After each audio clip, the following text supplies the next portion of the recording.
عاجز بیٹھا ہوا تھا کہ ہمارے ایک مسجد نبوی میں یہ عاجز بیٹھا ہوا تھا کہ ہمارے ایک قریبی تعلق والے تھے، وہ وہاں قرآن مجید پڑھاتے تھے مسجد نبوی میں، آئے اور تھوڑی دیر بیٹھے اور بڑے ڈپریسڈ لگ رہے تھے۔ میں نے پوچھا قاری صاحب خیریت ہے؟ کہنے لگے جی بس کیا بتاؤں کہ آج میں بہت زیادہ پریشان ہوں۔ کیا ہوا؟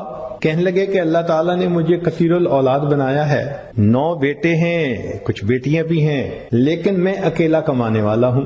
چھوٹا سا گھر ہے اور ہم 11 بندے اس میں رہتے ہیں، 3 یا 4 کمروں میں 11 بندے رہتے ہیں۔ پہلے تو بچے چھوٹے تھے تو گزارا ہوتا رہا، اب ماشاءاللہ بچے جوان ہو گئے ہیں۔ میں نے اپنے سارے بچوں کو دین پڑھایا، کوئی مفتی بنا، کوئی عالم بنا، کوئی قاری بنا، سب کو اسی لائن پہ لگایا۔ اب میرا بڑا بیٹا جو پڑھ کے مفتی بن چکا ہے، شادی کی عمر کو پہنچ گیا، لیکن میں اس کی منگنی کہاں کروں؟ اول تو کوئی رشتہ ہی نہیں دے گا کہ اس کی آمدنی کا کوئی اتنا بڑا ذریعہ نہیں، اور اگر رشتہ مل بھی جائے تو میں اپنے گھر میں اپنے بچے کو الگ کمرہ نہیں دے سکتا، ہم کیا کریں؟ تو آج میرا ایک پرانا دوست آ گیا، اس نے مجھے بڑی سنائی، بس تو ملونٹا بن گیا، تجھے عقل نہیں، سمجھ نہیں، تیرے 9 بیٹے، تو 2-3 کو مولوی بنا دیتا، کسی کو ڈاکٹر بناتا، کسی کو انجینئر بناتا، آج تیرے ساتھ کندھے سے کندھا ملا کے کھڑے ہوتے ہیں، آج اور بھی سورس آف انکم ہوتا تیرے پاس۔ کیا نشہ تھا دین کا، تو نے سب کو ملا بنا دیا، اب جاؤ ڈھونڈو رشتے۔ کہنے لگے کہ اس میرے دوست نے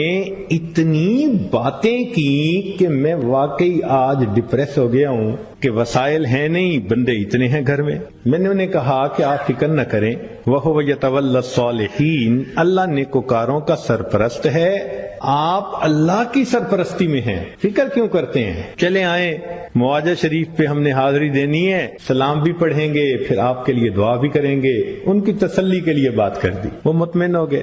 سلام کے بعد جب ہم نے دعا کی، باہر نکلے تو مجھے کہنے لگے جی کل میری بیوی نے ایک گھر رشتہ مانگنے کے لیے جانا ہے، دعا کرو کہ رشتے والے ہاں کر دیں۔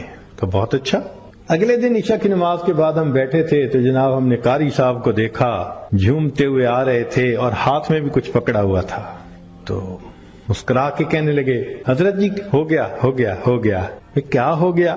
کہنے لگے جی مٹھائی لایا ہوں، کام ہو گیا کام ہو گیا۔ ہم نے کہا کیسے؟ اب ذرا سٹوری سنیے۔ کہنے لگے کہ ایک پاکستانی انجینئر تھے، نیک انسان تھے، ان کی بیٹی تھی، جوان العمر تھی، مگر انجینئر صاحب کا ایکسیڈنٹ میں انتقال ہو گیا اور بیوہ اپنی بڑی بیٹی کی شادی کرنا چاہتی تھی۔ ہمیں پتا چلا کہ بچی خوبصورت بھی ہے، خوبصیرت بھی ہے، لکھی پڑھی بھی ہے، تو ہم نے کہا ہم بھی ٹرائی کرتے ہیں۔ میں اپنی بیوی کو لے کے گیا، بڑا سمجھایا، اگر وہ